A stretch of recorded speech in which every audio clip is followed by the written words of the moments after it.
On Midsummer's Day, 1314, one of the largest armies ever to march out of England stood on the brink of total victory.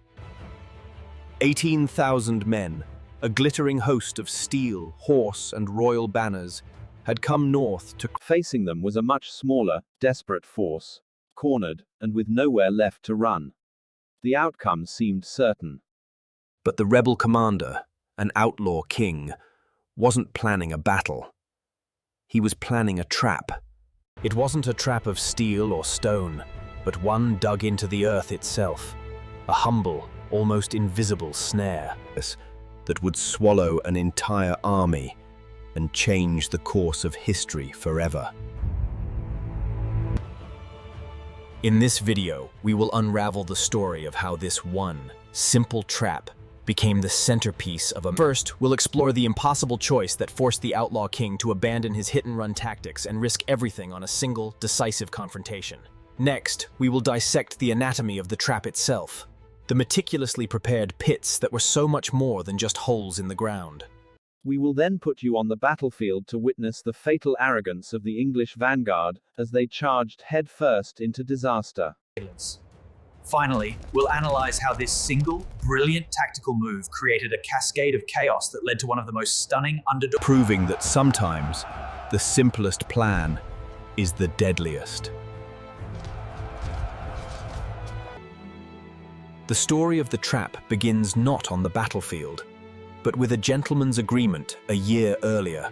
The brother of the Outlaw King had laid siege to Stirling Castle, the strategic keystone of Scotland. Controlling it meant controlling access to the entire northern half of the kingdom. The castle's English governor, a pragmatic knight, saw his supplies dwindling and faced a long, grueling summer of starvation. He proposed a chivalric bargain. If an English army failed to come within 3 leagues of the castle by Midsummer's Day, to the besieging commander, it seemed like a bloodless victory. But when news reached the Outlaw King, he was furious. His brother hadn't secured a castle. He had issued a formal invitation for invasion. The Outlaw King's entire strategy had been built on avoiding open battle. For years, his ghost army would strike and vanish, bleeding the English occupiers dry without ever offering a target. Now, he was bound by honor to stand and fight the full might of the Plantagenet Empire. The choice was stark: abandon his winning strategy and face an army more than double his size, or forfeit the prize. He chose to fight, but he would do it on his own terms. The Outlaw King was a product of years of being hunted. After his coronation, he was defeated almost immediately. Legend tells of him hiding in a cave, watching a spider try and fail, again and again, to spin. Whether true or not, the story captures his essence: perseverance and learning from the terrain. He had spent years using hills, bogs, and woods as his allies. He knew that in a straightforward clash of knights and armor, his men stood no chance. The English army boasted around 2,500 heavily armored knights, the medieval equivalent of tanks. His own cavalry was a mere 500 light horsemen. His only advantage was the land itself. The road to Stirling Castle was constrained by geography. To the east lay a treacherous, swampy plain called the Carse, where heavy cavalry would get bogged down. To the west, the ground rose into the wooded hills of the new park. The English army would be funneled down a narrow corridor, and it was here, on the approach to a small river called the Bannockburn, that the Outlaw King decided to set his snare. His plan was brutally simple. He ordered his men to dig hundreds, perhaps thousands, of small... Each pit was about the depth of a man's knee and a foot wide, perfectly designed to snap a horse's leg. They were dug so closely together that the battlefield resembled a honeycomb. This wasn't just about creating obstacles, it was psychological warfare. The primary weapon of the English army was the unstoppable charge of its knights, a thundering wave of The pits were designed to break that wave before it even formed. To complete the deception, his men carefully concealed the pits with sticks and a light covering of turf and grass, making them invisible to the approaching horsemen. They transformed a seemingly open field into a death trap.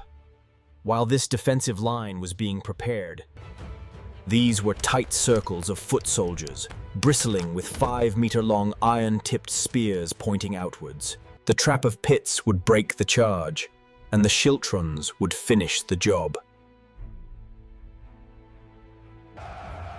On June 23rd, the day before the deadline, the vast English army arrived.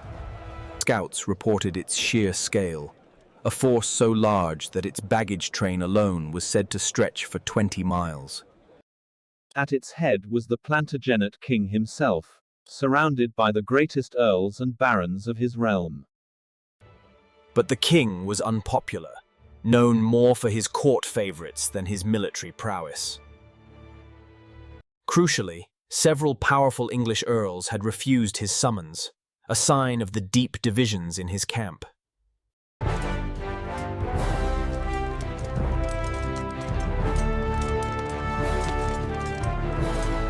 Arrogance took over. Without waiting for the main army to assemble or for orders to be given, they charged. Among them was a young knight, a nephew of the Earl of Hereford, who spotted the Outlaw King himself. Among them was an ambitious young knight, seeking glory, who spotted the rebel leader himself.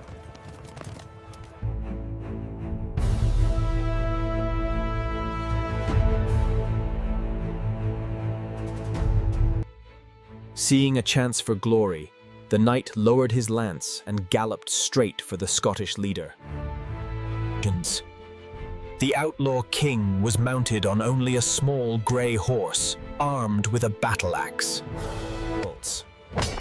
In a masterful display of horsemanship, he dodged the knight's lance at the last second, rose in his stirrups, and brought. This single combat, witnessed by both armies, was a devastating blow to English morale. The vanguard, which had charged with such confidence, hesitated. Their momentum was broken, and they withdrew in confusion. At the same time, another contingent of 300 English horsemen tried to outflank the Scots and ride directly to relieve the castle. But they were intercepted by a schiltron commanded by the Earl of Moray, one of the Outlaw King's most trusted commanders. The English knights, unable to break the wall of spears, were forced into a vicious, grinding fight. They threw spears, swords, and maces, but could not penetrate the formation. After suffering heavy losses, the first day ended in Scottish triumph. That night, the mood in the two camps was starkly different. The Scots were inspired, their confidence soaring after the success of their king and the steadfastness of the schiltron. The English, however, were demoralized. Their commanders bickered, and confidence in their king plummeted. A Scottish knight serving in the English army even defected during the night, bringing news of their low morale and disarray. The next morning, the Plantagenet king made a fatal decision. He chose to avoid a direct assault on the prepared ground and instead tried to move his entire army across the Bannockburn, and this forced his massive army into a cramped, waterlogged space, with the river at their back and marshland hemming them in on the sides. They had no room to maneuver. Seeing his opportunity, the Outlaw King ordered his schiltrons to advance down the slope and block the English path. The Earl of Gloucester, perhaps seeking to redeem his honor, led another impetuous charge before the English army was properly formed. This time, his knights galloped straight into the field of hidden pits. Horses screamed as their legs snapped, throwing their heavily armored riders to the ground, where they were easily dispatched. The charge dissolved into chaos. Gloucester himself was unseated, and killed amongst the first. The English archers, their most effective weapon against pikemen, were positioned poorly and couldn't get a clear shot. Fearing they would hit their own knights, who were now tangled in a desperate melee with the advancing schiltrons. The Scottish light cavalry then charged, scattering the archers and chasing them into the swamp. At the height of the battle, the Outlaw King unleashed his final reserve, fierce Highland clansmen. The sight and sound of this terrifying charge was the final straw. Sensing disaster, the Plantagenet king fled the field to avoid capture. Panic set in. Knights and foot soldiers turned and ran, only to be trapped by the river and the marsh. They were hunted down or drowned in the mud.